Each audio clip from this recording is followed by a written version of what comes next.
I'm at Lodge Auteur, and welcome to another ALA vinyl recommendation.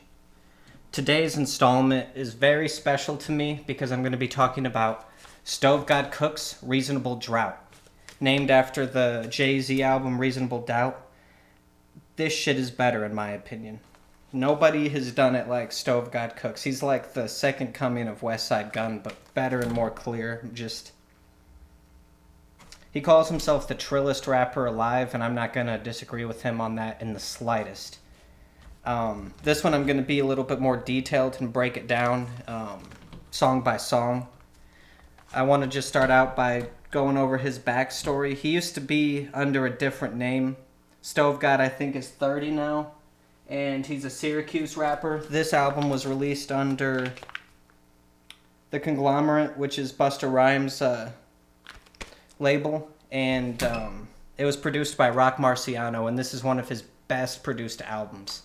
Rock Marci outdid himself. He always shines, and he's a great rapper in his own right, but he really showed his just impeccable taste and beat curation on this, because the whole album, like, the samples that he took from are so diverse and vast, but they all come together in such a beautiful way, and it almost seems like this is like an album produced by a band, and this is just that band's sound. He's curated like a sound so unique it's almost like a band, but he's done it through samples and through all different kinds of samples, different eras, but they all have this like classy city feel, like kind of beboppy, a little different vibe than the normal bag people reach in for rap. It's just the vibes that he has. It's like no one has done, like, there's drug rap has been around forever. It's one of the most tired subjects, but he just breathes so much life into it. Like, you can't even do drugs to this album because you would overdose. It's just that dope. Like, if I don't even want to elaborate on that any further, but this surprised me. I found out about Stove God through his work with West Side Gun on Griselda. That's the label he's on now. And that's a great home for him. I can't think of a better place for Stove God to be working other than Griselda. That seems like the perfect fit. I'm just going to start going through the tracks now. It starts so strong with Rolls Royce brake lights. It just immediately, bam, kicks it with the drums, and just the funky samples all throughout is just incredible. It's a lot of voices. And right off the bat, he just sets the tone of excellence. Like, the way he says these lines is so hilarious. Like, it's all about the work in the wrist. Like, the left six pure. Just I didn't take enough notes, but it's just so fire. The beat has so much life to it, and he just interacts with it different than I've seen any rapper interact with his beats before. It's just a perfect song, and it's like, how is he going to top that? And then on the next song, Bread of Life, he starts it by saying, I sold a brick out the church parking lot, hallelujah. And it's just like, oh, he's going to just keep going with this fire shit.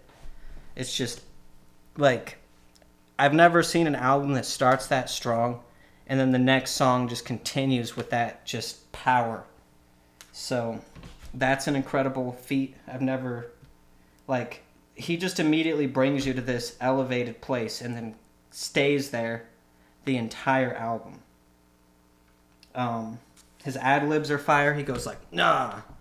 I really like that. It's like a chiller version of Benny. And every song has meaning. There is so much detail in the lyricism and its reference to drugs.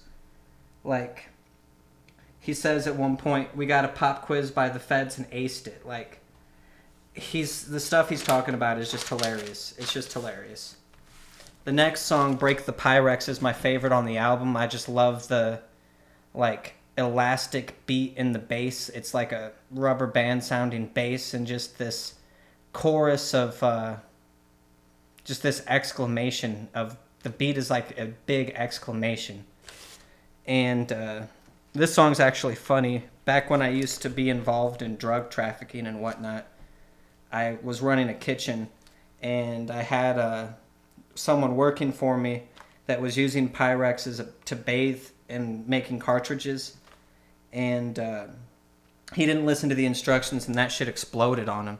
So I can definitely understand break the Pyrex. It just brought me back to literally memories being in the kitchen, just like cooking up drugs and shit. So that's like so specific, so specific. I can't believe I didn't think of that as my own song. That dude I was working with is in prison now. He mentions hieroglyphics on the next song, Jim Boeheim. I don't know how to pronounce that, but it's like some Syracuse basketball coach. I had to look that up. That's a funny reference, kind of keep it in line with like the East Coast style of naming songs.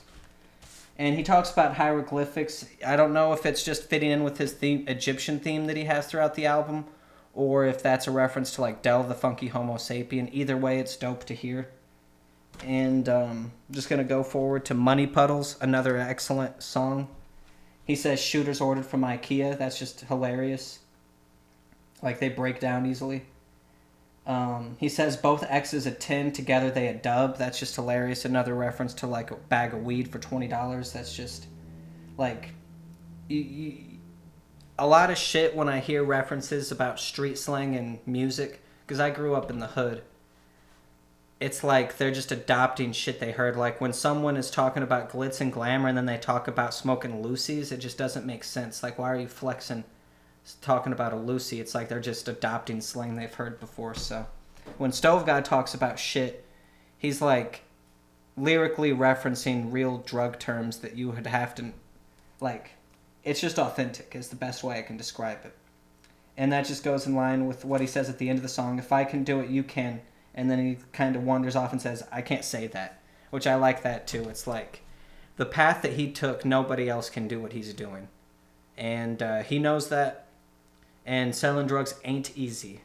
The trick is getting out with your money. In the next song, he mentions Celine Dion, which is weird. That's something I've been seeing recently in rap. She doesn't have anything to do with rap. So it's, I don't know if they're talking about like the fashion line, but they can't be because they're talking about Celine Dion. There was a song on Hitler Wears Hermes 8 with West Side Gun where he named it Celine Dion and was talking about Celine Dion. And he mentions her on another song on this album. So I don't know what that's about. It kind of makes me think of Get Him to the Greek, where P. Diddy's... Alright, my camera cut out, but here I am. I'm back. It's talking about Stove God Cooks. I was discussing how I don't understand the Celine Dion references that have been popping up in Stove God and Griselda tracks. I think it's a reference to just flyness, and I think it's influenced maybe by Get Him to the Greek because P. Diddy's crew enjoyed Celine Dion concerts. I don't know. That whole thing. And I'm confused about track 8's title as well, Gloria Blemente. I think it's referencing Rosie Perez, and they changed it from Clemente to Blemente. Maybe Stove God Cooks' blood. So that might be a blood reference and a Gloria Perez reference in the same time. Either way, I love the beat. Super poppy, something different. Just great variety on the beats throughout. Track 9 is one of the more popular tracks, Lava Lamp. Not my favorite, but there's no bad songs on this album.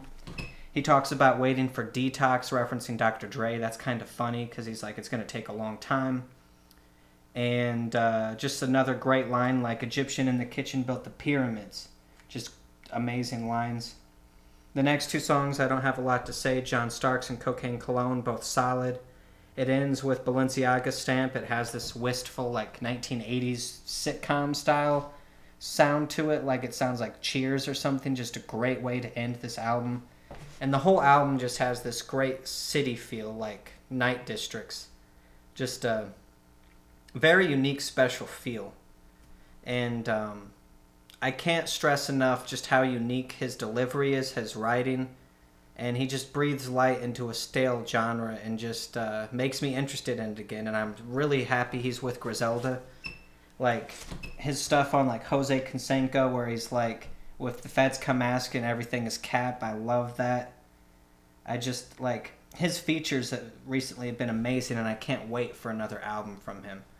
And I think that everybody should be looking out for that because he's one of the best rappers in the game.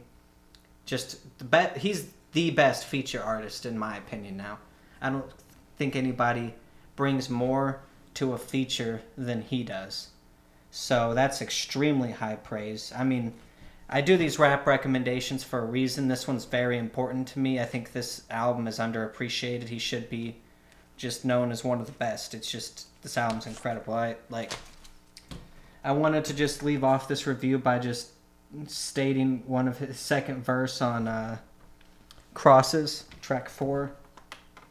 First Rockefeller breakup, now every day I wake, my P.O. in my fucking way. He's still mad about that boss that we ran out of state. They still on us about that 400,000 hid in my mama's basement. Face it, feds gave us a pop quiz and we aced it. Don't let them tangle up your laces. Why you think they call this a rat race? 'Cause it's a fucking race, bitch. And they made you believe that you ain't even racing. This tax-free dope money got 'em hating. Me and Mello got a lot in common. We both got dropped from them rockets. The aliens brought me here in a spaceship. Your crib ain't even worth my bracelet. Aviani gave my Paytech a facelift. I'm thinking gold, I'm thinking drone, I'm thinking when this shit's over, what happened to your soul?